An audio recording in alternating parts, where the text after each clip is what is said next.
அஸ்ஸலாமு அலைக்கும் everyone, welcome back to my channel cake with Chenu. எல்லோரும் எப்படி இருக்கிறீங்க? அல்ஹம்துலில்லாஹ் நானும் நல்லா இருக்கேன். இந்த வீடியோவில் வீட்டிலையே எப்படி ஈஸியான முறையில் பீஸா செய்யலாம் அப்படின்றத பற்றி தான் பார்க்க போகிறோம். இது 100% ஹோம்மேட் பீஸா. இதில் சேர்த்துருக்கிற மொசரல்லா சீஸ் கூட நான் வந்து வீட்டிலேயே ரெடி பண்ணதான். பர்ஃபெக்டாக எப்படி இந்த சீஸ் செய்யலாம் அப்படின்றதையும் இந்த வீடியோலேயே நான் உங்களுக்காக ஷேர் பண்ணியிருக்கிறேன். இந்த வீடியோவை முடிஞ்ச அளவுக்கு ஸ்கிப் பண்ணாமல் பாருங்கள். நீங்களும் நல்ல பர்ஃபெக்டாக கடையில் வாங்குற மாதிரி பீஸாவை வீட்டிலேயே செய்யலாம். இப்போ இந்த பீஸா பண்ணுறதுக்கு முதலாவது ஸ்டெப்பாக நான் வந்து மொசரல்லா சீஸ் ரெடி பண்ணிடுறேன். அதுக்கு பார்த்தீங்கன்னா ஒரு பேனில் 1 லிட்டர் அளவுக்கு பால் சேர்த்துருக்கிறேன். இந்த பால் வந்து வீடுகளில் கறந்து விற்பாங்க இல்லையா, அவங்கள்ட்ட நேரடியாக போயிட்டு நான் வாங்கி எடுத்த பால் தான். ஃப்ரெஷ் மில்கில் நீங்கள் இதை செய்யலாம். ஆனால் ஒரு சில ஃப்ரெஷ் மில்கில் இது ரிமூவ் ஆகி வராது. அந்த ரீசனால தான் நான் வந்து டிரெக்டாகவே பால் கறந்து விற்கிறவங்கள்ட்டையே வாங்கியிருக்கிறேன். நீங்கள் வந்து இப்போ ஃப்ரெஷ் மில்கில் செய்ய போகிறீங்களா இருந்தால் அதில் ஃபுல் க்ரீம் மில்க்குன்னு அடிச்சிருக்கணும். அந்த மாதிரி ஃப்ரெஷ் மில்க் வாங்கி இதை ட்ரை பண்ணுங்கள். இப்போ ஸ்ரீலங்காவில் இருக்கிற மில்க் பிராண்டில் நீங்கள் வந்து அம்பேவலை அந்த ஃப்ரெஷ் மில்க்லேருந்து எடுத்து செஞ்சு பாருங்கள். வேறு எந்த ஒரு பிராண்ட்லேயும் வந்து நான் ட்ரை பண்ணப்போ எனக்கு அது சரியாக வரலை. ஸோ இப்போ வந்து இந்த பாலை நம்ம வந்து சூடு பண்ணி எடுத்துக்கொள்ளலாம். நம்ம பாலில் இருந்து தான் எல்லா விதமான சீஸும் ரெடி பண்ணுறோம். ஆனாலும் அந்த டைமிங் பொறுத்து தான் ஒவ்வொரு சீஸும் வேறுபடுது. இப்போ மொசரல்லா சீஸ் பண்ணுறதுக்கான டெக்னிக் பார்த்தீங்கன்னா பால் லேசாக சூடாகணும். இந்த மாதிரி நம்ம கை வச்சு பார்க்கும்போது பால் லேசான சூடில் இருக்கணும். இந்த மாதிரி சூடானதும் நம்ம வந்து வினிகர் சேர்க்க ஸ்டார்ட் பண்ணிடலாம். இது பார்த்தீங்கன்னா லோ ஃப்ளேமில் வச்சுட்டு நீங்கள் இந்த மாதிரி வினிகர் சேர்த்துக்கோங்க. இப்போ நான் வந்து அடுப்பை லோ ஃப்ளேமில் வச்சுருக்கிறேன். 4 டேபிள் ஸ்பூன் அளவுக்கு வினிகர் எடுத்திருக்கிறேன் இந்த 1 லிட்டர் அளவு பாலுக்கு. இப்போ ஒவ்வொரு டேபிள் ஸ்பூனாக சேர்த்துட்டு இதை மாதிரி மெதுவாக மட்டும் கலந்து விடுறேன். அதிகமாக போட்டு ஓவர் மிக்ஸ் பண்ணிடக்கூடாது. வினிகர் தான் இதில் சேர்க்கணும். நம்ம வந்து லெமன் ஜூஸ் சேர்த்தோன்னு சொன்னால் இந்த மாதிரி பிரிஞ்சு வராது. முடிஞ்ச அளவுக்கு வினிகர் சேர்த்துக்கோங்க. சரியாக நம்ம 3வது டேபிள் ஸ்பூன் சேர்க்கும் போதே அந்த பாலில் இருந்து சீஸ் பிரிய ஸ்டார்ட் ஆகிரும். இப்போ நான் 4 டேபிள் ஸ்பூன் வினிகரையும் ஃபுல்லாகவே சேர்த்துட்டு இதை மாதிரி மிக்ஸ் பண்ணி விடுறேன். மிக்ஸ் பண்ணதுக்கு பிறகு பாருங்கள் சீஸ் இதை மாதிரி ரிமூவ் ஆகி வந்திருக்கு அந்த பாலில் இருந்து. நீங்கள் நல்லா கொதித்த பிறகு பாலில் வினிகர் சேர்த்துட்டிங்கன்னா பால் வந்து தெரிஞ்சு போன மாதிரி நமக்கு வந்து அந்த பன்னீர் பிரிஞ்சு வந்துடும்.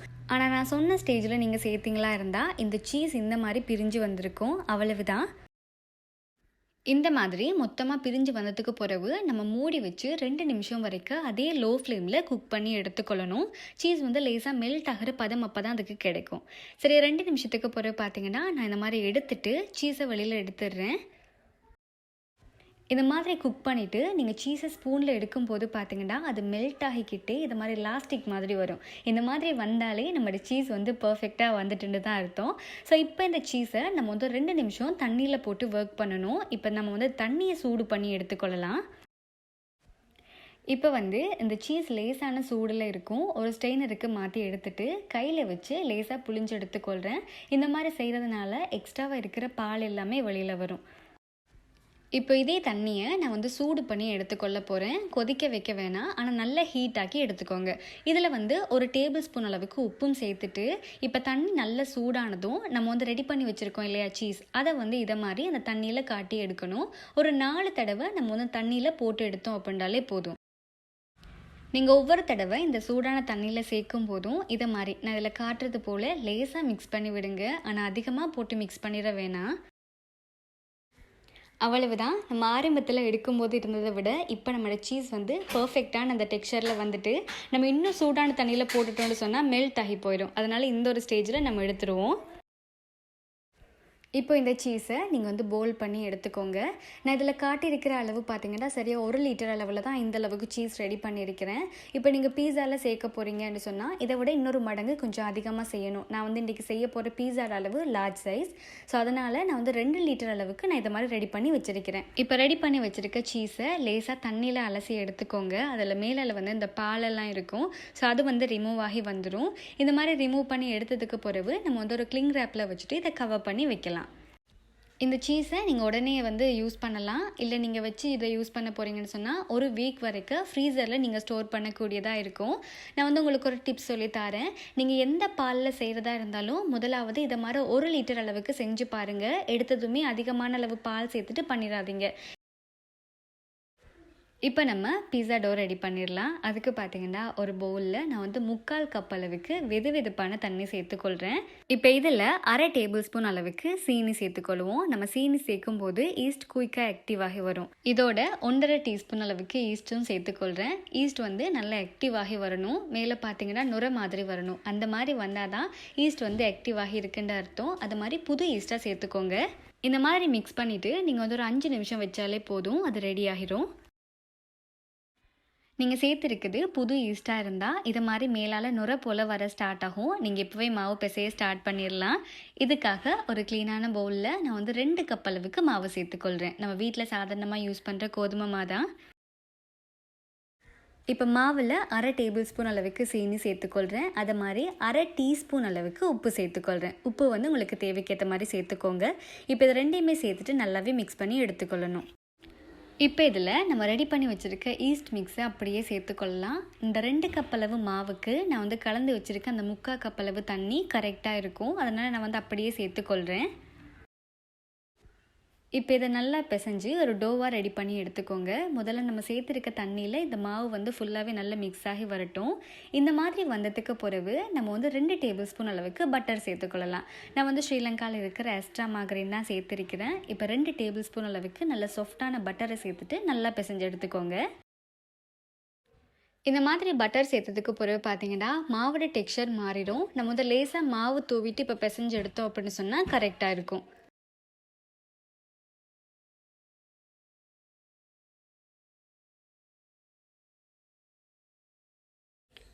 இந்த மாதிரி பதத்தை நம்ம பர்ஃபெக்டாக பிசைஞ்சு எடுத்ததுக்கு பிறகு தான் ஒர்க்கிங் ஏரியாவுக்கு இதை மாற்றி நல்லாவே பிசைஞ்சு எடுக்கணும்.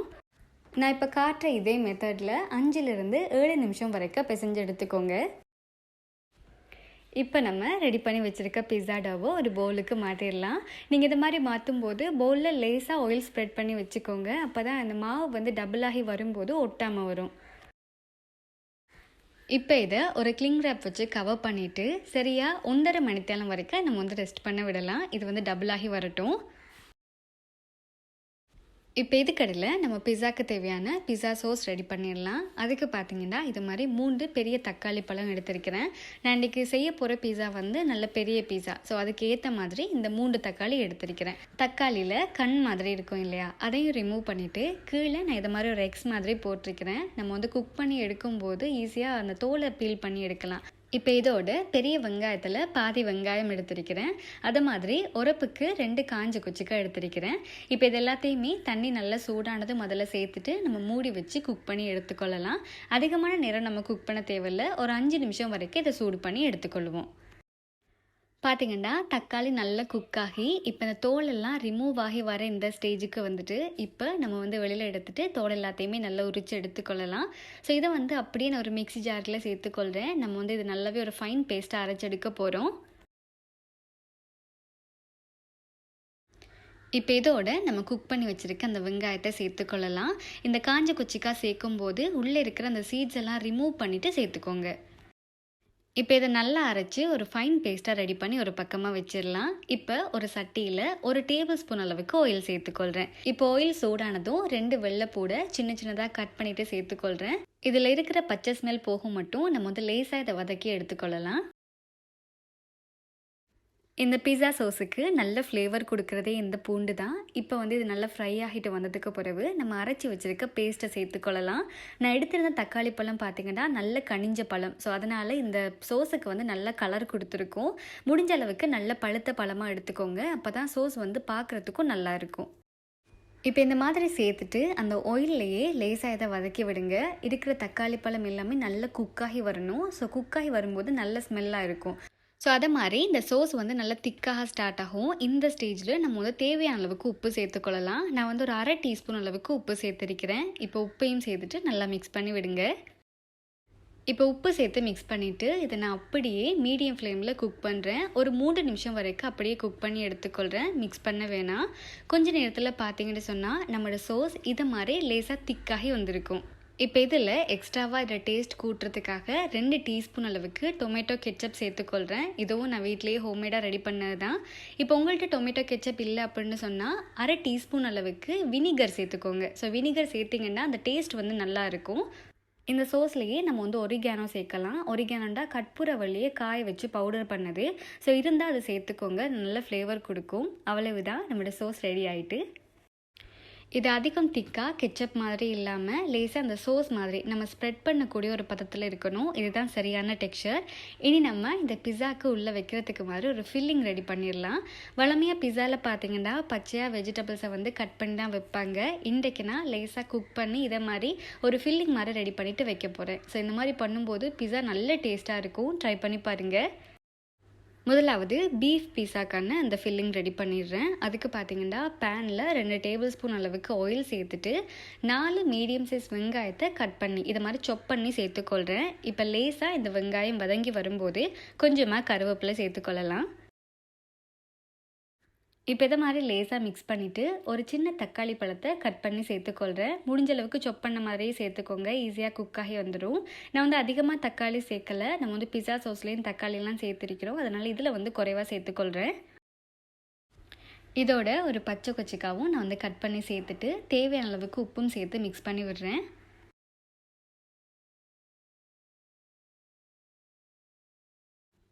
இப்போ இது எல்லாமே பார்த்தீங்கன்னா அதிகம் வதங்கி வர தேவையில்ல. ஒரு 3/4 வதங்கி வந்ததும் நம்ம வந்து தேவையான அளவுக்கு ஸ்பைசஸ் சேர்த்துக்கொள்ளலாம். அதுக்கு வந்து ஒரு 1/2 டீஸ்பூன் அளவுக்கு மிளகுத்தூள் சேர்த்துருக்கிறேன். அது மாதிரி 1 டீஸ்பூன் அளவுக்கு சில்லி ஃப்ளேக்ஸ் சேர்த்துருக்கிறேன். உரப்பு வந்து உங்களுக்கு அதிகமாக வேணும் அப்படின்னு சொன்னால் கொஞ்சம் அதிகமாக சேர்த்துக்கோங்க. நம்ம செஞ்சுருக்கிற பிஸா சோஸ்லேயும் லேசான உரப்பு இருக்கும். ஸோ அதுக்கேற்ற மாதிரி பார்த்து சேர்த்துக்கோங்க. இப்போ நான் இதில் பீஃப் சேர்த்துக்கொள்கிறேன். இதுக்கு பார்த்தீங்கன்னா 1/4 கிலோ அளவுக்கு இறைச்சி எடுத்திருந்தேன். அது உப்பு, மஞ்சள், லேசாக கொச்சிக்காத்தூளும் சேர்த்துட்டு அவிச்சிட்டு கிரைண்டரில் 2 பல்ஸ் மட்டும் பண்ணிவிட்டு இதை மாதிரி அரைச்சி எடுத்திருக்கிறேன். ஸோ இதை வந்து சேர்த்துக்கொள்ளலாம். பீஃப் பீஸா பண்ணும்போது சின்ன சின்ன துண்டுகளாக நீங்கள் வந்து பீஃப் போடுறதை விட இதை மாதிரி அரைச்சிட்டு சேர்த்திங்க அப்படின்னு சொன்னால் அது நல்லா இருக்கும். ஸோ இந்த மாதிரி பீஃப் பீஸாவுக்கு ட்ரை பண்ணி பாருங்கள். இப்போ ஃபைனலாக இதில் ஒரு டீஸ்பூன் அளவுக்கு ஜிஞ்சர் கார்லிக் பேஸ்ட்டும் நான் சேர்த்துருக்கிறேன். ஸோ இது வந்து ஆரம்பத்தில் சேர்த்துருக்கணும். ஸோ சேர்த்துட்டு அதில் பச்சை ஸ்மெல் போகும் வரைக்கும் நல்லா மிக்ஸ் பண்ணி எடுத்தோம் அப்படின்னு சொன்னால் இந்த ஃபில்லிங் ரெடி ஆகிடும். இப்போது சிக்கன் பிஸாக்குரிய ஃபில்லிங் பண்ணுறதுக்கு பார்த்தீங்கன்னா நம்ம ஆரம்பத்தில் பண்ண மாதிரியே வெங்காயம், தக்காளி இதெல்லாமே வதக்கி எடுத்துகிட்டு தேவையான ஸ்பைசஸும் போட்டுட்டு நம்ம வந்து பீஃப் சேர்க்குறதுக்கு பதிலாக இப்போ சிக்கன் சேர்க்க போகிறோம். சிக்கனை வந்து சின்ன சின்ன பீசஸாக கட் பண்ணிவிட்டு அதை ஃப்ரை பண்ணிவிட்டு சேர்த்துக்கோங்க. நான் வந்து 1/2 கிலோ அளவுக்கு பிரெஸ்ட் பீஸ் எடுத்திருந்தேன். அதை வந்து சின்ன சின்னதாக கட் பண்ணிவிட்டு மசாலாவெலாம் சேர்த்து ஃப்ரை பண்ணிவிட்டு இதில் சேர்த்துருக்கிறேன். அவ்வளவுதான், பிஸாவில் சேர்க்குறதுக்குரிய அந்த 2 விதமான ஃபில்லிங்கும் ரெடி பண்ணியாச்சு. இனி நம்ம மொசரல்லா சீஸை கிரேட் பண்ணி எடுத்துக்கொள்ளுவோம். இதுக்கு பார்த்தீங்கன்னா நான் வந்து ரெடி பண்ணி ஃப்ரீசரில் வச்சுருந்த அந்த மொசரல்லா சீஸை நான் வந்து கிரேட் பண்ணி எடுக்க போகிறேன். இந்த சீஸை வந்து நான் காலையிலே ரெடி பண்ணி வச்சுருந்தேன். இப்போ நைட்டுக்கு இந்த பிஸா பண்ணும்போது எனக்கு கிரேட் பண்ணுறதுக்கு அந்த பதம் வந்து கரெக்டாக இருந்துச்சு. சொல்லப்போனால் இப்போ வந்து ஸ்ரீலங்காவில் கடைகளில் கூட இந்தளவுக்கு ஒரு பர்ஃபெக்டான சீஸ் கிடைக்கும் அப்படின்னு நான் வந்து சொல்ல மாட்டேன். ஏன்னா அது வந்து நல்ல மெல்ட் ஆகி வரும் இந்த சீஸ். நீங்கள் வந்து ட்ரை பண்ணி பார்த்தீங்கன்னா கண்டிப்பாக உங்களோட ஃபீட்பேக்கை வந்து எனக்கு கமெண்ட்டில் சொல்லுவீங்க. அந்தளவுக்கு ஒரு பர்ஃபெக்டான மொசரல்லா சீஸ் இது. ஒரு லார்ஜ் பீஸா பண்ணுறதுக்கு நம்ம வந்து 1 லிட்டர் அளவில் இந்த மாதிரி மொசரல்லா சீஸ் ரெடி பண்ணணும். இன்றைக்கு நான் 2 லார்ஜ் பீஸா பண்ண போகிறேன். அதுக்காக 2 லிட்டர் அளவு பாலில் இதை மாதிரி எடுத்திருந்த சீஸை கிரேட் பண்ணி வச்சுருக்கிறேன். ஒரு பக்கம் பார்த்தீங்கன்னா நம்ம வந்து ரெடி பண்ணி வச்சுருக்க மாவு இப்போ டபுள் ஆகிட்டு. ஸோ மாவு ரெடியானதும் நம்ம வந்து லேசாக இதை பிசைஞ்சு எடுக்கலாம். அதிகமாக இதை வந்து பிசைஞ்சிடாதீங்க. இப்போ வந்து இந்த லார்ஜ் பிஸா ரெடி பண்ணி எடுக்கிறதுக்கு இதை மாதிரி ஒரு பேன் எடுத்திருக்கிறேன். இன்றைக்கி நான் எடுத்திருக்கிற பேன் பார்த்திங்கன்னா 12 இன்ச் அளவுக்கு இருக்கும்.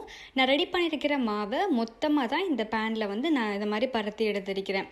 இதை மாதிரி இன்னொரு பேட்ச் ரெடி பண்ணி எடுத்திருக்கிறேன். அதில் தான் நான் வந்து மற்ற பிஸா ரெடி பண்ண போகிறேன். ஸோ 2 கப் அளவுக்கு ரெடி பண்ணி எடுத்திருந்த மாவில் தான் இந்த ஒரு லார்ஜ் பிஸா நான் ரெடி பண்ணுறேன்.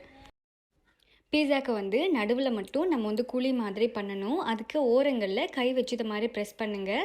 ஓரத்தில் வந்து ஒரு தின்னான க்ரஸ்ட் வேணும் அப்படின்னா நீங்கள் வந்து தின்னாக பரத்தலாம். எனக்கு இப்போ திக்காக ஒரு பன் மாதிரி வேணும் அப்படின்றதுனால கொஞ்சம் மொத்தமாகவே அந்த க்ரஸ்ட்டை விட்டுருக்கிறேன். நடுவில் இதை மாதிரி குழி பண்ணியிருக்கிறேன். ஸோ இதில் வந்து இந்த பன் மாதிரி மேலே எழும்பாமல் இருக்கிறதுக்காக நம்ம அந்த ஃபோக் வச்சுட்டு லேசாக குத்தி விடணும். அந்த மாதிரி இருந்தால் தான் நம்மளோட பீஸா வந்து தட்டையாகவே இருக்கும் பேக்கானாலும். இப்போ இதில் நம்ம ரெடி பண்ணி வச்சுருக்க பிஸா சோஸை ஸ்ப்ரெட் பண்ணி எடுத்துக்கொள்ளலாம். சோஸ் வந்து உங்களோட விருப்பம். கொஞ்சம் அதிகமாக வேணும் அப்படின்னா நீங்கள் வந்து ஃபுல்லாகவே ஸ்ப்ரெட் பண்ணலாம். இப்போ நான் வந்து 2 பிஸாக்கும் தேவை அப்படின்றதுனால அரைவாசி சேர்த்துக்கொள்கிறேன்.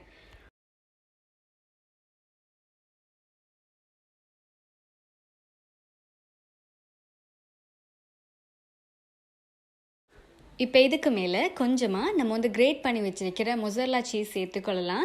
இந்த மாதிரி இடையில சேர்க்கும் போது பிஸா இன்னும் நல்ல சீஸியாக இருக்கும். இப்போ இதுக்கு மேலே நான் ரெடி பண்ணி வச்சுருக்க அந்த பீஃப் ஃபில்லிங்கை சேர்த்துக்கொள்கிறேன். இப்போ இந்த ஃபில்லிங் வந்து பார்த்திங்கன்னா நம்ம அதிகமாக வைக்கணும் அப்படின்றது இல்லை. லேசாக நம்ம வச்சுட்டு எல்லா இடத்துலையும் கை வச்சு ஜஸ்ட் அதை ஸ்ப்ரெட் பண்ணி மட்டும் விட்டோம் அப்படின்னு சொன்னால் போதும். கொஞ்சமாக இந்த ஃபில்லிங் இருந்தாலே போதும். மேலால் வந்து நம்ம சீஸ் எல்லாம் சேர்க்கும்போது அது கரெக்ட் ஆயிரும். இப்போ இதுக்கு மேலே நம்ம வந்து விரும்பின மாதிரி டாப்பிங்ஸ் வைக்கலாம். நான் வந்து கறி கொச்சிக்காவை வட்ட வட்டமாக கட் பண்ணிவிட்டு வைக்கிறேன். இந்தியன்ஸ் வந்து கறி கொச்சிக்கா அப்படின்னா என்னென்னு கேட்டிருந்தீங்க. நீங்கள் வந்து பஜ்ஜி செய்கிற மிளகா தான் கறி கொச்சிக்கா. இப்போ இதுக்கு மேலே நம்ம வந்து அப்படியே ஒரு லேயராக நம்ம கிரேட் பண்ணி வச்சுருக்கிற மொசரல்லா சீஸ் சேர்க்கணும். இதில் வந்து நான் உங்களுக்கு ஒரு டெக்னிக் சொல்லித்தரேன். நம்ம கடைகள்லாம் வாங்கக்குள்ளே அந்த சீஸ் நல்ல இழுப்பட்டு வரும் இல்லையா, அந்த மாதிரி வாரத்துக்கு ஒரு டெக்னிக் இருக்குது. ஸோ இதை மாதிரி பேக் பண்ணும்போது நம்ம மொசரல்லா சீஸ் வந்து சேர்த்துட்டு வச்சோம் அப்படின்னா அது என்ன மாதிரி வருது அப்படின்றத பேக் பண்ணிவிட்டு காட்டுறேன் பாருங்கள். இந்த பிஸாவை 220 செல்சியஸில் சரியாக நம்ம வந்து ஒரு 25 நிமிஷம் பேக் பண்ணோம் அப்படின்னு சொன்னால் பர்ஃபெக்டாக இதை மாதிரி இந்த பிஸா கிடைக்கும். ஸோ இது பார்த்திங்கன்னா நம்ம வந்து கடையில் வாங்குற மாதிரி நல்ல சீஸியாக இருக்காது. இதில் வந்து ஒரு சின்ன டெக்னிக் ஒன்று நம்ம ஃபாலோ பண்ணணும். அது என்ன அப்படின்றத அடுத்த பிஸாவில் நான் உங்களுக்கு சொல்கிறேன். இதை நீங்கள் அடுப்புலையும் வளமையாக நம்ம பேக் பண்ணுற மாதிரி பேக் பண்ணி எடுக்கலாம். மீடியம் ஃப்ளேமில் 25 நிமிஷம் வரைக்கும் பேக் பண்ணி எடுத்துக்கோங்க. ஸோ பீஸஸாக கட் பண்ணிட்டு இதை மாதிரி சர்வ் பண்ணியிருக்கிறேன். சாப்பிட்றதுக்கு அவ்வளோ ஃப்ளேவர்ஃபுல்லாக இருக்கும் இந்த பீஸா. மஸ்ட் ட்ரை ரெசிபி தான். இப்போ அடுத்ததான் நான் வந்து சிக்கன் பீஸா பண்ண போகிறேன். இதுக்கு பார்த்தீங்கன்னா ஏற்கனவே நான் 2 கப் அளவுக்கு மாவு பிசைஞ்சு வச்சுருந்தேன் இல்லையா, அதை மாதிரி இன்னொரு பேட்ச் ரெடி பண்ணி வச்சுருந்தேன். ஸோ அதில் இருந்து தான் இந்த 12 இன்ச்சுக்குரிய அந்த ட்ரேயில் அந்த மாவை ஸ்ப்ரெட் பண்ணியிருக்கிறேன். ஸோ ஏற்கனவே பண்ணினா அதே ப்ராசஸ் தான் பண்ண போகிறோம். ஃபில்லிங் மட்டும்தான் மாறப்போகுது. நான் ரெடி பண்ணியிருந்தேன் அந்த சிக்கன் ஃபில்லிங்கை உள்ளே வச்சுருக்கிறேன். இப்போ இதுக்கு மேலேயும் கிரேட் பண்ண சீஸ் சேர்த்துட்டு 220 செல்சியஸில் நான் வந்து பேக் பண்ணி எடுக்கிறேன். சரியாக 15 நிமிஷத்துக்கு பிறகு ஓவனை ஓப்பன் பண்ணி பார்த்தா சீஸ் எல்லாமே நல்லா மெல்ட் ஆகி நம்ம இழுத்தோம் அப்படின்னு சொன்னால் அது வந்து நல்லா வந்துகிட்டே இருக்கும். ஸோ அந்தளவுக்கு நல்ல மெல்ட் ஆகிருக்கும் இந்த சீஸ் எல்லாமே பர்ஃபெக்டாக இருக்கும். ஆனாலும் இது இன்னும் பேக் ஆகிறதுக்கு 10 நிமிஷம் இருக்குது. ஸோ இந்த 10 நிமிஷத்தில் பார்த்தீங்கன்னா சேர்த்துருந்த சீஸ் எல்லாமே ஓவர் பேக் ஆகிரும். அதனால் இப்போ மேலே எக்ஸ்ட்ராவாக சீஸ் சேர்க்குறேன். இப்போ பீஸாவை நான் இன்னும் 10 நிமிஷத்துக்கு பேக் பண்ணி எடுக்கிறேன். மொத்தமாக 25 நிமிஷம் வரைக்கும் நான் பேக் பண்ணியிருக்கிறேன். ஃபைனலாக பார்த்தீங்கன்னா பீஸா ரெடி ஆகிட்டு இந்த மாதிரி நம்ம கடையில் வாங்குகிற எக்ஸாக்ட் அதே லுக்கோட இந்த பீஸா இருக்கும். இப்போ இதை பீசஸாக கட் பண்ணி எடுத்துக்கொள்கிறேன். 100% இது ஒரு நோ ஃபெயில் ரெசிபி. நீங்கள் கண்டிப்பாக ட்ரை பண்ணலாம். நான் சொல்லியிருந்த எல்லா டிப்ஸையும் ஃபாலோ பண்ணுங்கள். நீங்களும் இதை மாதிரி நல்ல சீஸியான பீஸாவை வீட்டிலேயே ரெடி பண்ணலாம். இந்த ரெசிபி எப்பயும் போல் உங்கள் எல்லாருக்குமே யூஸ்ஃபுல்லாக இருந்திருக்கும் அப்படின்னு சொல்லிட்டு நினைக்கிறேன். இன்னொரு புதிய யூனிக்கான ரெசிபியோட உங்களை வந்து சந்திக்கிறேன். Until then take care. By.